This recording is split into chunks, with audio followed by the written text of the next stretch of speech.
دیکھیے اسلام میں جو 4 عبادات فرض کی گئی ہیں، جو 4 ارکان ہیں، ایک رکن تو ہے جس کا تعلق ہے عقیدے سے، کلمہ شہادت، اور 4 ارکان وہ ہیں جن کا تعلق عبادات سے، نماز، روزہ، حج اور زکوٰۃ۔ ان میں ایک عجیب قسم کی تقسیم ہے، مثلاً 1 2 جمع 2 کی تقسیم بنتی ہے۔ 2 عبادات ان میں سے وہ ہیں جو ہر مسلمان پر فرض ہے، امیر ہو، غریب ہو، مرد ہو، عورت ہو، ہر ایک پر فرض ہے، نماز اور روزہ، یہ دونوں چیزیں ہر ایک پر فرض ہیں۔ لیکن 2 وہ ہیں کہ جو صرف صاحب استطاعت لوگوں پر فرض ہیں، وہ عام نہیں ہیں۔ جو صاحب نصاب ہیں ان پر زکوٰۃ ہے، جو صاحب استطاعت ہیں، حج کرنے کی استطاعت رکھتے ہیں، ان پر حج ہے۔ اس میں 2 جمع 2 کی ایک تقسیم اور آتی ہے، ایک اور اعتبار سے۔ قرآن میں زیادہ ایمفیسس 2 عبادات پر ہے، نماز اور زکوٰۃ۔ اقیموا الصلاۃ وآتوا الزکاۃ، اقیموا الصلاۃ وآتوا الزکاۃ، اقیموا الصلاۃ وآتوا الزکاۃ، یقیمون الصلاۃ ویؤتون الزکاۃ۔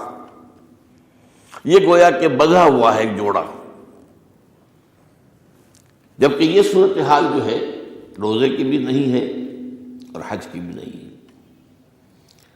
صلاۃ اور زکوٰۃ کا حکم بے شمار مرتبہ قرآن میں آیا،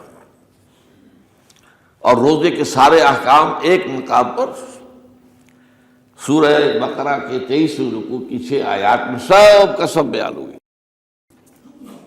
باقی تو بعض جگہوں پر اس کا صرف اس اعتبار سے تذکرہ ہے کہ اگر کوئی کفارہ ادا کرنا ہے اس کے لیے اتنے روزے رکھ لو، ورنہ یہ ہے کہ روزے کا اپنی جگہ پر مستقل بذات جو ہے وہ ذکر یا حکم موجود نہیں۔ اس اعتبار سے غور کیجئے، حج کا معاملہ بھی یہی ہے۔ وہ ایک تو یہ کہ سورہ آل عمران میں اس کی فرضیت کا ذکر آیا، وہ میں نے آیات آپ کو پڑھ کر سنائی ہیں، 2 آیات، ان پر ابھی گفتگو کریں گے۔ سورہ بقرہ کے 24ویں اور کچھ 25ویں رکوع میں کچھ اس کے مناسک بیان ہوئے، سورہ حج کے 4تھے رکوع میں اس کے مناسک بیان ہوئے، بس باقی پورے قرآن میں تو اس کا ذکر نہیں۔ تو اس اعتبار سے فرق ہو گیا 2 جمع 2 کا۔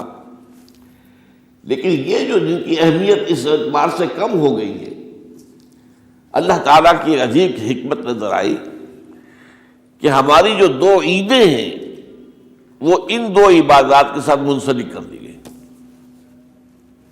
روزوں کے اختتام پر عید الفطر،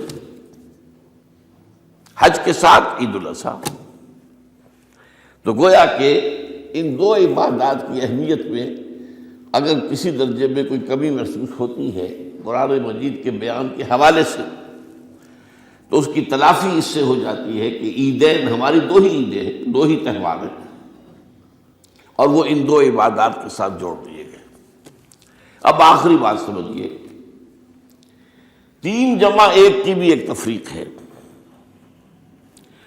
3 عبادات وہ ہیں جو موقت ہیں صرف، یعنی معلق بالزمان، ان کا تعلق وقت کے ساتھ ہے، یہ نہیں کہ کسی خاص جگہ سے متعلق ہے۔ نماز ہر جگہ فرض ہے، ہاں البتہ اس کا وقت آئے گا، اگر سورج جو ہے نصف النہار سے ڈھلکے گا تو ظہر کا وقت ہوگا، اگر کسی وجہ سے اللہ تعالیٰ کی حکمت ہو کہ سورج وہیں کا وہیں کھڑا رہ جائے تو ظہر کا وقت آئے گا ہی نہیں، ظہر فرض ہوگی ہی نہیں۔ مغرب اسی وقت فرض ہوگی جبکہ سورج غروب ہو جائے، اگر کسی وجہ سے سورج غروب نہ ہو، اور کیا پتہ یہ ساری باتیں جو ہے قیامت کا جو زلزلہ آنے والا ہے اس میں یہ ساری ہی باتیں ہونے والی ہیں، سورج مغرب سے طلوع ہوگا یہ تو وضاحت کے ساتھ کہا گیا ہے، تو مغرب کا وقت نہیں آئے گا۔ اسی طریقے سے رمضان کا مہینہ آئے گا تو روزے فرض ہوں گے۔ اس حوالے سے یہ زمانے کا تعلق تو ہے لیکن کسی مکان سے کوئی تعلق نہیں۔ حج وہ ہے جس کے تقریباً تمام مناسک جو ہیں وہ ایک خاص مقام پر ادا ہوتے ہیں۔ آپ سفر کر کے جائیے، مکہ مکرمہ جائیے، اللہ کے گھر کا طواف کیجیے، پھر وہاں سے جو بھی روانگی ہوتی ہے یوم الترویہ 8 ذی الحجہ کو نکلیے اور جا کر منا میں قیام کیجیے ایک رات، پھر 9 کی صبح کو نکلے عرفات جائیے، عرفات میں شام تک قیام رہے گا، لیکن مغرب کی نماز کے وقت کے بعد وہاں سے نکلیں گے، مغرب وہاں پڑھیں گے نہیں، وہ جا کر مزدلفہ میں پڑھی جائے گی عشاء کے ساتھ ملا کر، چاہے کتنی ہی دیر ہو جائے۔ بہرحال یہ ساری چیزیں ایک خاص مقام کے ساتھ ہیں، منسلک ہیں، ہر جگہ پر یہ ادا نہیں ہو سکتا۔ اب اس میں دیکھیے حکمت نظر آ رہی ہے، چونکہ حج جو ہے ایک خاص جگہ پر ایک خاص مقام سے وابستہ ہے، اس کے ساتھ جو عید الاضحیٰ وابستہ کی گئی ہے، یہ گویا کہ حج ہی کے ایک رکن کو پھیلا دیا گیا ہے۔ قربانی جو مناسک حج میں بڑی اہمیت کی حامل ہے، اسے عام کر دیا گیا۔ تم مدینہ مکے تو نہیں پہنچ سکے ہو، لیکن یہاں پر قربانی کے اندر تو شریک ہو جاؤ۔ اور بعض مشابہتیں اور بتائی گئی ہیں کہ ذی الحجہ کا چاند طلوع ہو جائے تو اس کے بعد حجامت نہ کراؤ، ناخن نہ کاٹو، وہ جو کچھ بھی آپ کو معلوم ہے احرام کی کچھ پابندیاں ہوتی ہیں، ایک مشابہت کسی درجے میں، ٹھیک ہے ہم وہاں نہیں ہیں لیکن ان کے ساتھ ایک مشابہت پیدا ہو رہی ہے۔ تو قربانی در حقیقت جو ہے عید الاضحیٰ، وہ گویا کہ ایکسٹینشن ہے حج کی، کہ تمام عالم اسلام کے اندر جو ہے تمام مسلمان جہاں بھی کہیں ہیں وہ حج کے اس ایک منسک کے اندر شریک ہو جاتے ہیں۔ تو یہ میں نے چند باتیں تمہیداً عرض کی ہیں ان عبادات اربعہ کے بارے میں، ان کی جو ریلیٹیو حیثیت ہے ہمارے دین میں۔ اب آئیے حج کا معاملہ کیا ہے، وہ پورا ایک خاص علاقے سے متعلق ہے اور ایک خاص شخصیت سے متعلق ہے، یہ بھی نوٹ کر لیجیے۔ چنانچہ جو آیات میں نے آپ کو سنائی حج کے بارے میں، ان اول بیت وضع للناس للذی ببکۃ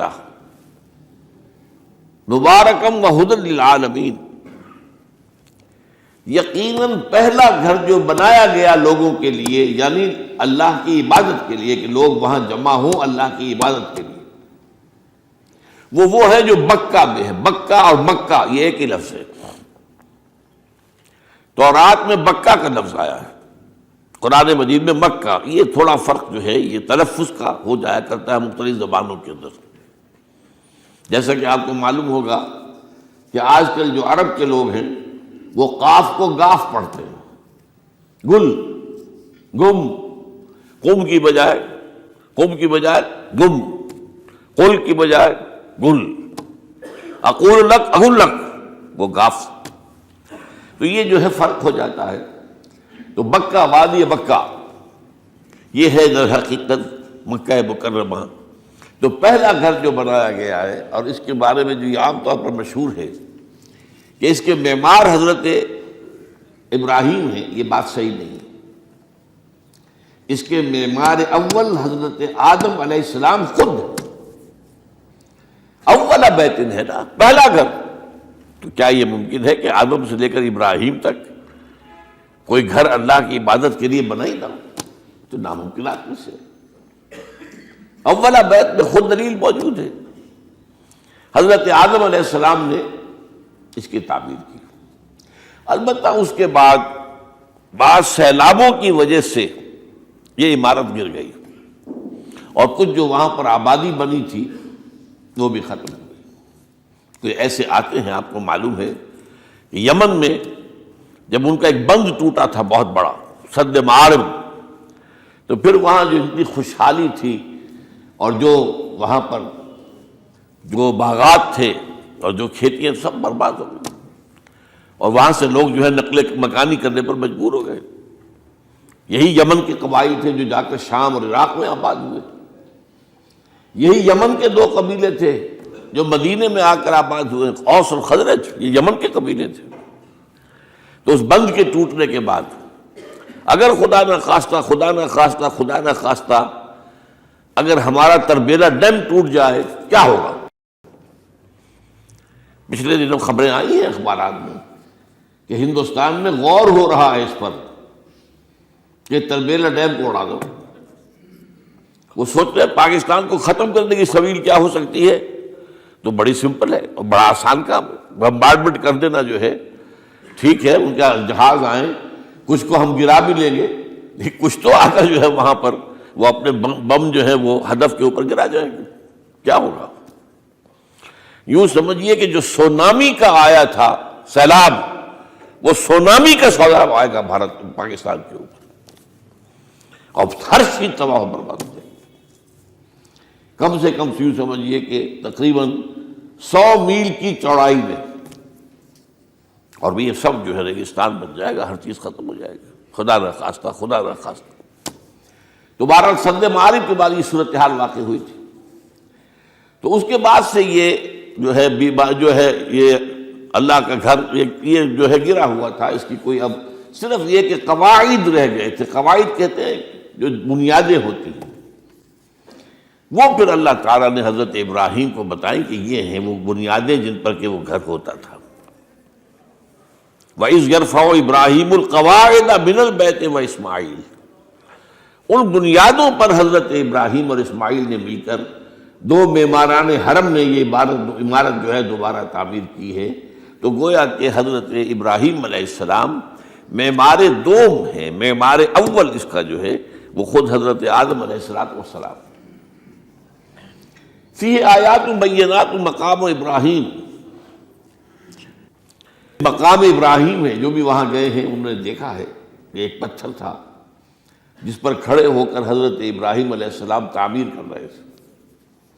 اب آج تو آپ کو معلوم اسکیفولڈنگ لگ جاتی ہے، بانس لگ گئے، یا آج کل تو جو ہے پائپ جو ہے لوہے کے اس سے لگا کر، تو جیسے جیسے عمارت اٹھتی جا رہی ہے اسی طریقے سے اس کے ساتھ جو ہے وہ چل رہے ہیں اور ان کے اوپر کھڑے ہو کر تعمیر ہو رہی ہے۔ تو اس وقت کچھ نہیں تھا، تو ایک پتھر ایسا تھا کہ جو خود بخود اٹھتا تھا پھر اللہ تعالیٰ کے اٹھانے سے، یا یوں کہیے کہ ملائکہ کے اٹھانے سے، اور اسی پر حضرت ابراہیم کھڑے ہو کر وہ پتھروں کے اوپر پتھر رکھتے جا رہے تھے۔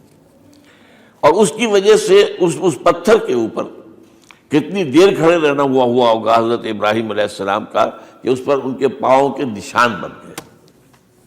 وہ ہے مقام ابراہیم، جو آپ نے دیکھا ہوگا کہ وہاں ایک بہت خوبصورت قسم کا ایک پنجرا سا بنا ہوا ہے، اور اس کے اندر وہ مقام ابراہیم ہے۔ اور جب بھی طواف کرتے ہیں تو طواف کے بعد 2 رکعتیں جو ہے وہ پڑھی جاتی ہیں ابراہیم، مقام ابراہیم کے پیچھے، جتنا بھی قریب تر ہو کر پڑھا جا سکے، لیکن بہرحال رخ ادھر رہے۔ تو فی آیات بینات مقام ابراہیم ومن دخلہ کان آمنا۔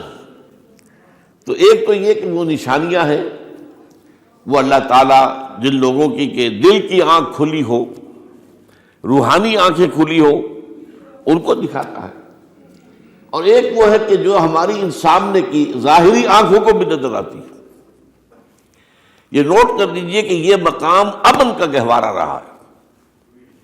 عرب میں لوٹ مار، قتل غارت، قتل کے بدلے میں قتل، پھر قتل کے جواب میں قتل چلتا تھا، لیکن اس وقت بدترین دور میں بھی عربوں کا معاملہ یہ تھا کہ کوئی شخص فرض کیجئے کہ وہ کئی مہینے سے اپنے باپ کے قاتل کو ڈھونڈ رہا ہے تاکہ قصاص لے سکے، بدلہ لے سکے، اسے قتل کر سکے، اسے کہیں نظر نہیں آ رہا، اچانک حرم میں نظر آ جاتا ہے، وہاں وہ نقصان نہیں پہنچائے گا اسے۔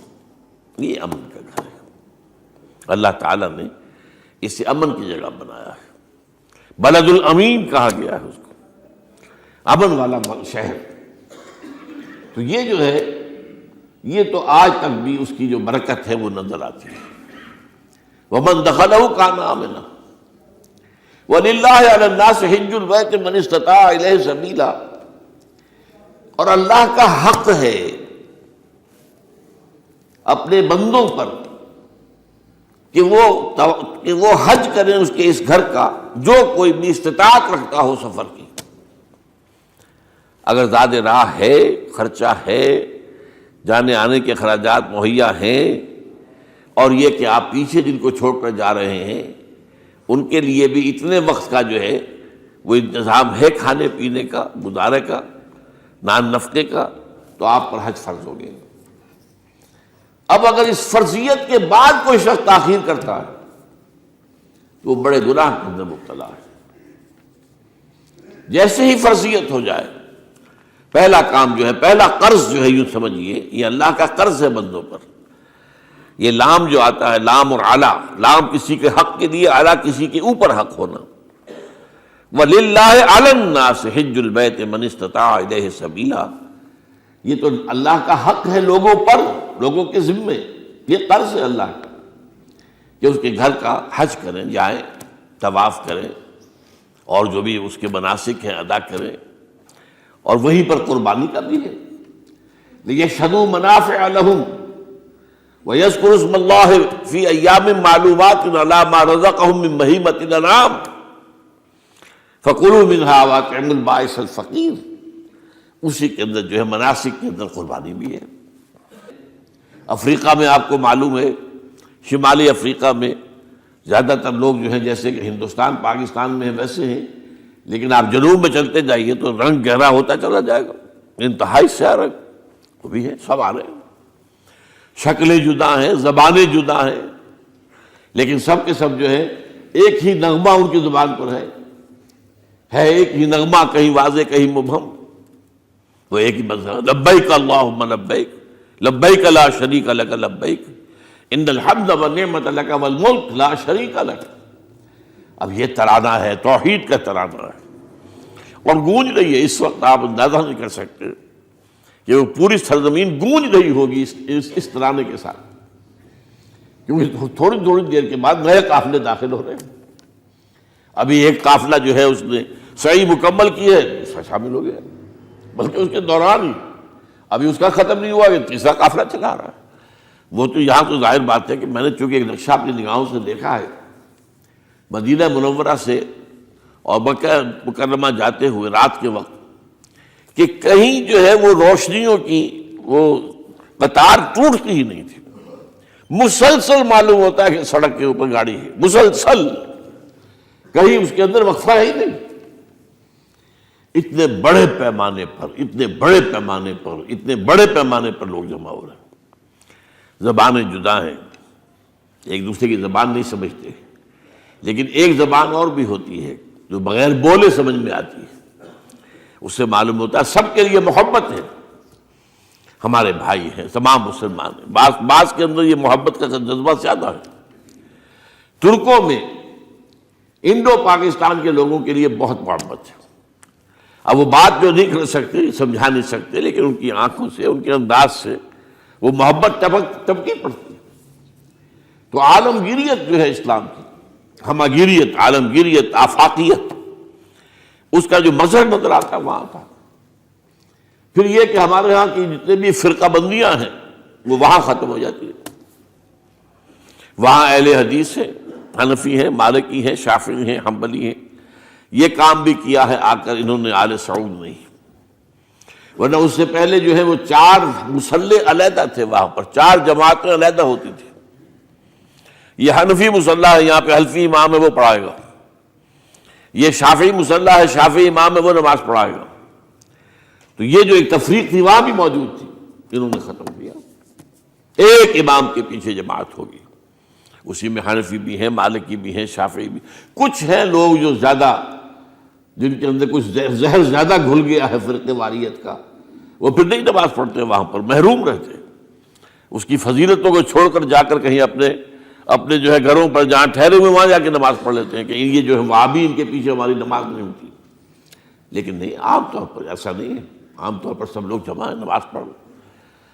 اور ایک سب سے بڑا مشاہدہ جو ہوتا ہے، جو مجھے سب سے پہلے ہوا تھا پہلے حج میں، یہ 1962 کی بات ہے، تو میں نے محسوس کیا یہ نماز کے اندر اختلافات جو ہیں اسلام مسلمانوں میں صرف اتنے ہیں کہ جس سے جماعت نہیں ٹوٹتی۔ اختلافات ہے، رفع یدین ہے یا نہیں ہے، آمین بالجہر ہے یا نہیں ہے، اختلافات تو ہیں، لیکن جماعت نہیں ٹوٹتی۔ وہ جو ڈرل ہے، ڈرل جیسے کہ ڈرل ہوتی ہے، آرمی پریڈ ہو رہی ہے، وہ ڈرل ختم نہیں ہوتی۔ ایسا نہیں ہے، میں نے جب سوچا اگر کسی مسلک کے نزدیک رکوع بھی 2 ہوتے، جیسے سجدے 2 ہیں، تو وہ لوگ تو ایک رکوع کے بعد دوسرا رکوع کرتے اور باقی لوگ سجدے میں چلے گئے ہوتے، جماعت ٹوٹ جاتی۔ یا اگر کسی کے نزدیک ہر رکعت کے اندر جیسے رکوع ایک ہے سجدہ بھی ایک ہی ہوتا، تو کچھ لوگ تو ایک سجدہ کر کے کھڑے ہو جاتے ہیں اور دوسرے لوگ جو ہے دوسرا سجدہ کر رہے ہوتے ہیں، جماعت ٹوٹ جاتی۔ تو یہ میں سمجھتا ہوں کہ کس کی حکمت ہے، کس نے یہ طے کیا کہ ٹھیک ہے آپ میں رنگا رنگی بھی ہو، اے ذوق اس چمن کو ہے زیب، اختلاف سے اختلاف بھی ہے، رفع یدین بھی ہو رہا ہے، آمین بالجہر بھی ہو رہا ہے، نہیں بھی ہو رہا ہے، سب کچھ ہے، لیکن وہ اجتماعیت نہیں ٹوٹ رہی۔ یہ وہ یوں سمجھیے کہ یہ زندہ معجزہ ہے اسلام کا کہ 1400 برس بیت گئے ہیں اور کتنے بڑے علاقے میں یہ اسلام پھیلا ہے، اور یہ کہ مختلف مسالک وجود میں آئے، اس میں کوئی شک نہیں ہے۔ حنفی ایک علاقے کے اندر آپ کو ملیں گے صرف شافعی، ہندوستان کا بھی مغربی ساحل کے صرف شافعی ملیں گے آپ کو۔ اس سے آگے آپ جائیے، چونکہ یہ عرب تاجروں کے ذریعے سے ایمان لائے ہیں، یہ لوگ سری لنکا کے لوگ ہیں، انڈونیشیا کے لوگ ہیں، ملیشیا کے لوگ، سب شافعی ہیں۔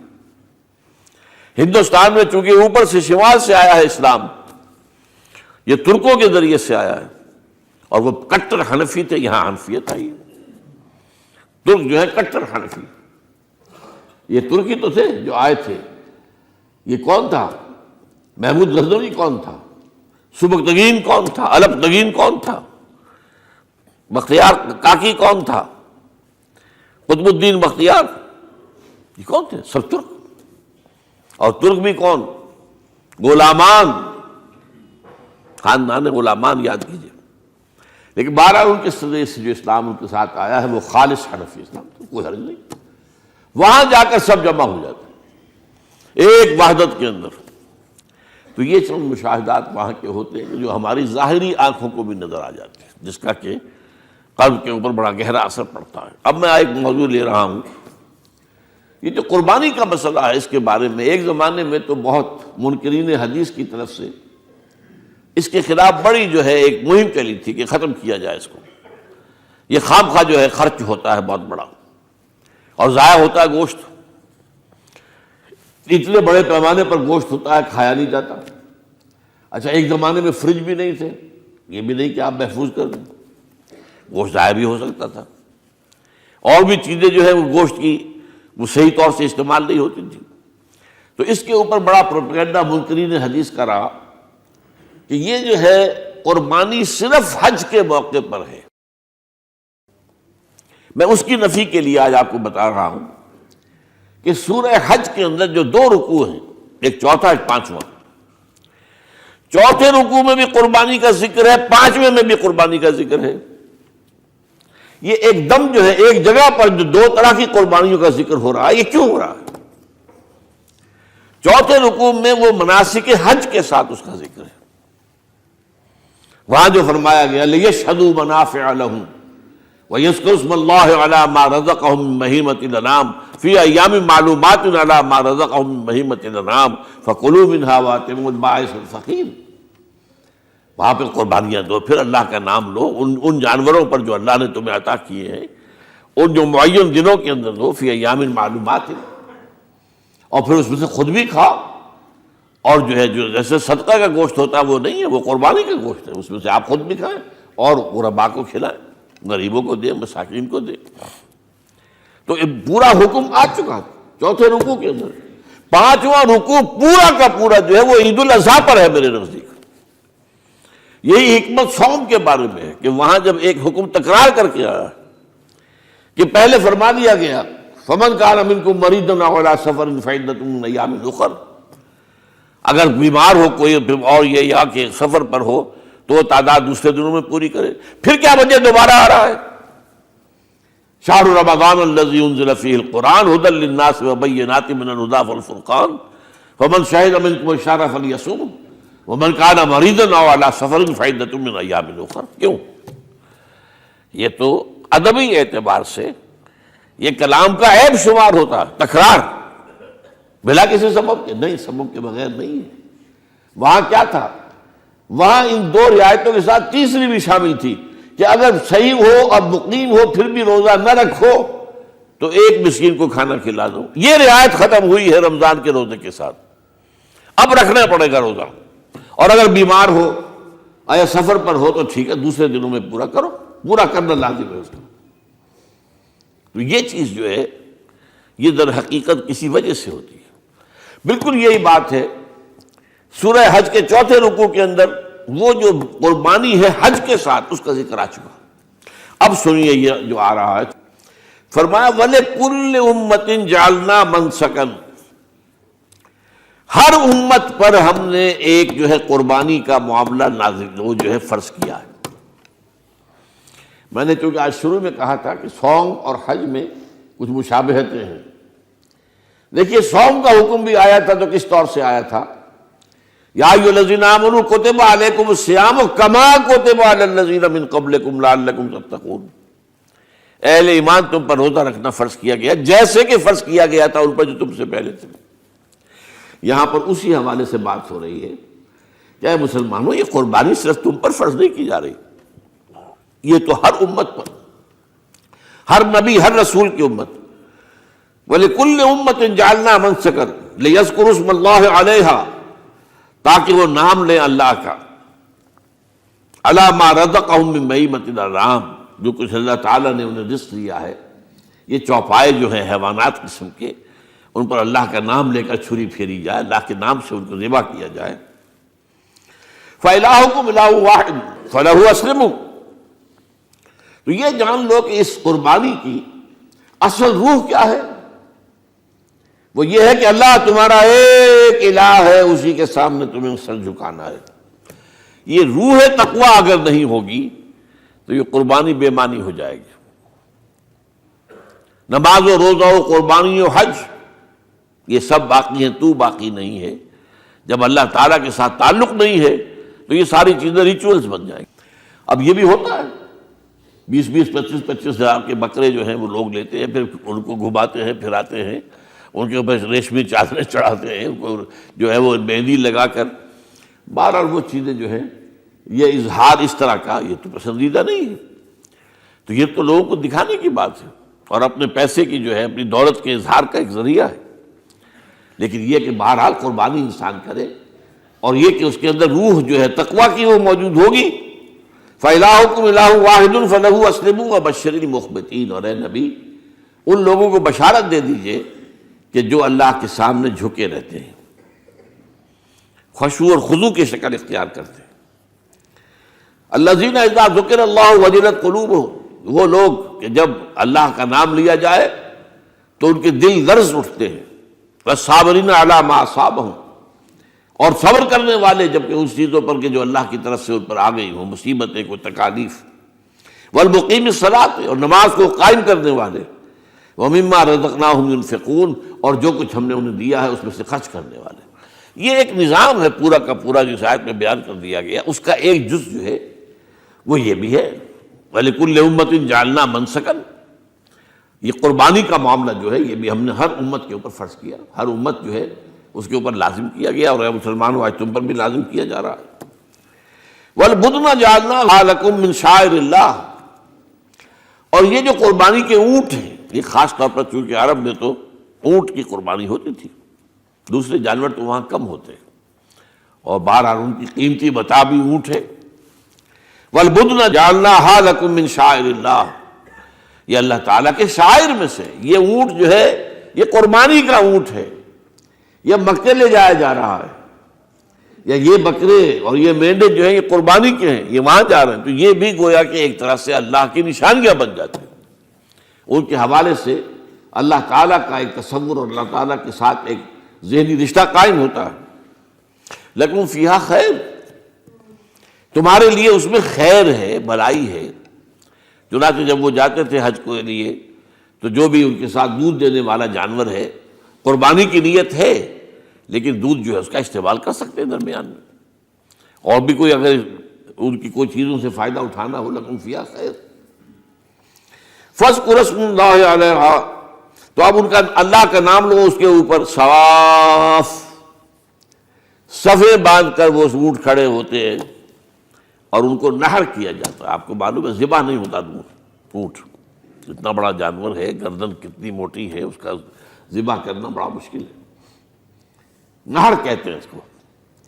کھڑا ہے اونٹ اور ایک برچھا، چھوٹا سا برچھا ہے جو اس کے یہاں گردن کے، یہ جہاں آ کر دونوں ہنسلیاں ملتی ہیں وہاں پر مارا جاتا ہے، اور یہاں سے جو بہت بڑی وین ہے وہ در حقیقت سر چڑھ کے کلی نو اگ لاؤنی، سر چڑھ کے کلی نو اگ لاؤنی، تے یار کول ویکھدا ہووے سر چڑھ کے، سر چڑھ کے کلی نو اگ لاؤنی،